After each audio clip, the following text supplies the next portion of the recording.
रामनगरी अयोध्या में फैजाबाद लोकसभा क्षेत्र से भाजपा से लल्लू सिंह को तीसरी बार टिकट देने पर कार्यकर्ताओं में गजब का उत्साह। भाजपा कार्यालय पर पटाखा फोड़कर मनाई जा रही दिवाली, कार्यकर्ताओं ने लगाया नारे, एक बार फिर मोदी सरकार।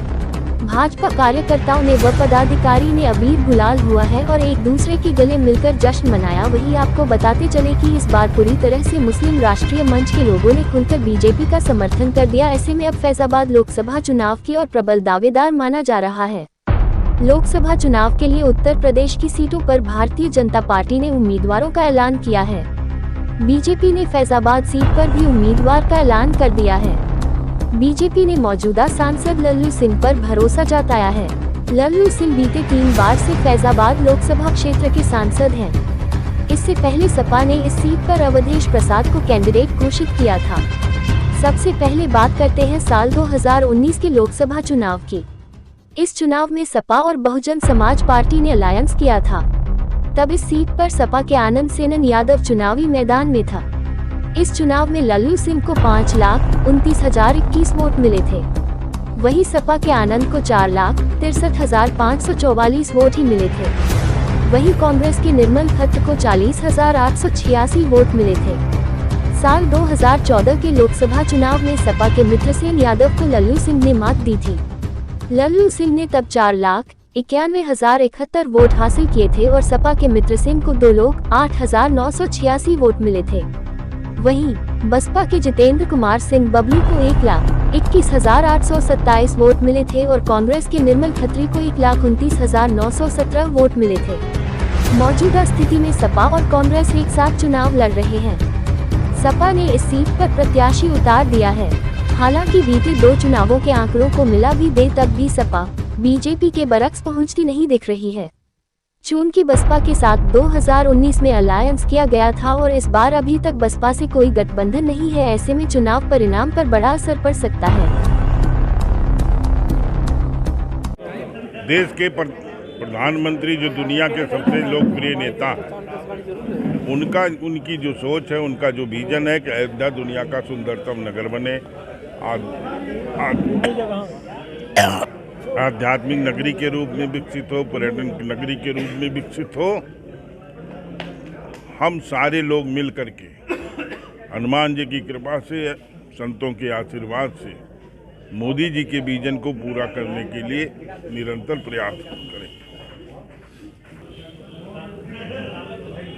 तो आपको आगे हम बताएंगे प्राथमिकता क्या है हमारी, लेकिन अभी तक जो विकास हुआ है आप सब जानते हैं। अयोध्या आज सुंदर लगने लगी है, देखने में पूरी दुनिया जब आ रही है तो अयोध्या की सुंदरता को देख करके वह प्रसन्न हो रही है।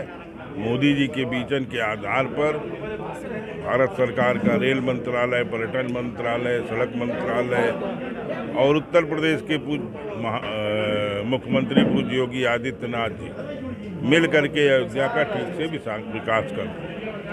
हमारा उस पर कुछ नहीं कहना, तो पूरा देश जानता, पूरा अयोध्या फैजाबाद लोकसभा जानती है कि कौन जीतेगा। इसके बारे में फालतू की बात करने से कोई मतलब नहीं।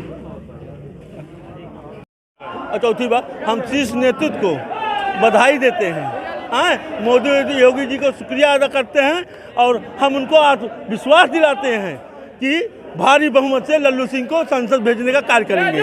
5 लाख वोटों से जिता के भेजने का कार्य करेंगे हम लोग लल्लू सिंह जी को। ये लल्लू सिंह, भारतीय जनता पार्टी ने एक कार्यकर्ता चुनाव लड़ रहा है। आप उत्साह देख रहे हैं कार्यकर्ताओं का। होली दिवाली सब इसी में चल रही है।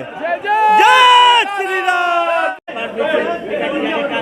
हम लोगों की सबसे हर्ष की बात है कि हमारे माननीय सांसद जी तीसरी बार प्रत्याशी बनाए गए हैं। इससे ज़्यादा और कुछ हम लोगों की खुशी नहीं है, सबसे ज़्यादा अपार खुशी हम लोगों की है और पूरे जनता, पूरे लोकसभा अयोध्या की सबकी खुशी है जो पूरे देश की निगाह पे रहती है।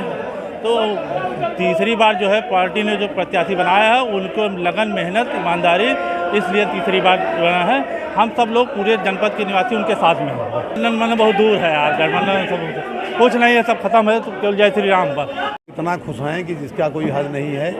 इनके कार्यकाल में मंदिर बना और जितने पुल बने हमारे यहाँ, और एक स्पेशल पुल जो हमारे यहाँ वहाँ बना है क्या कहते हैं, अरे विधिपूर्वक पास हो और ये अब विकास करते रहेंगे।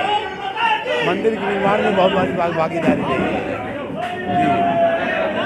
जितेंद्र कुमार सिंह, मैं रिटायर्ड हूँ, अध्यक्ष राज्य कर्मचारी महासंघ फैजाबाद था। रामराज आया है, अब क्या आना है।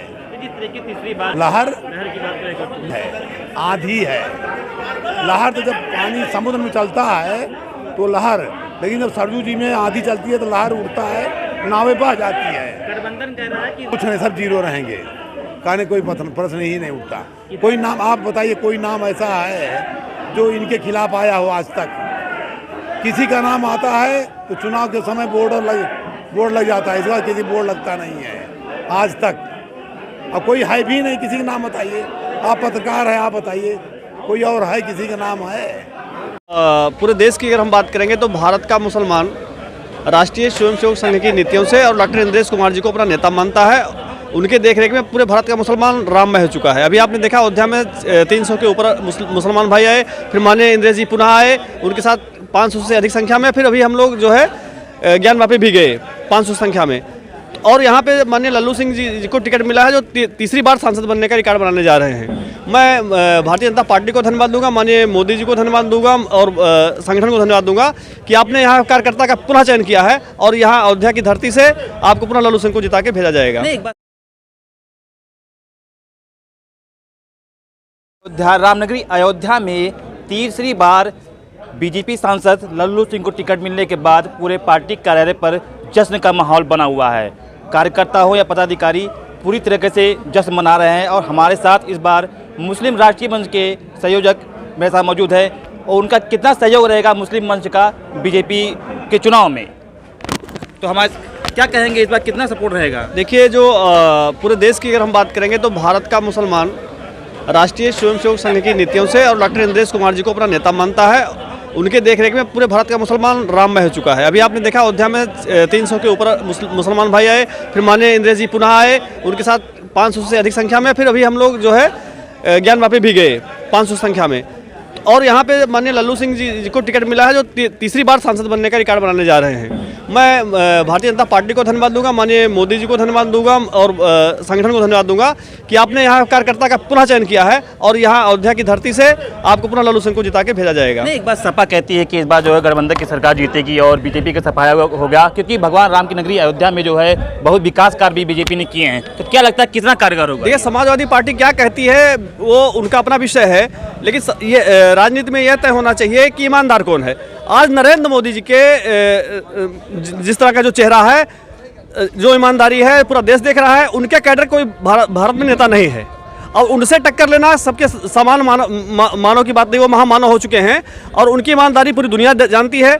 आज भारत विश्व गुरु की ओर बढ़ चुका है। ऐसे में अखिलेश यादव या राहुल गांधी, इन लोगों की बस की बात नहीं। नरेंद्र मोदी, अगर इनको जीतना है तो नरेंद्र मोदी जितना ईमानदार बनना पड़ेगा। बिल्कुल, देखिए चाहे हिंदू हो या मुसलमान, वहीं पर मुस्लिम राष्ट्रीय मंच जो है बीजेपी का पूरा सपोर्ट कर रहा है। कहीं ना कहीं एक लंबे समय के बाद जो है तीसरी बार अयोध्या में बीजेपी अपना परचम लहराएगी।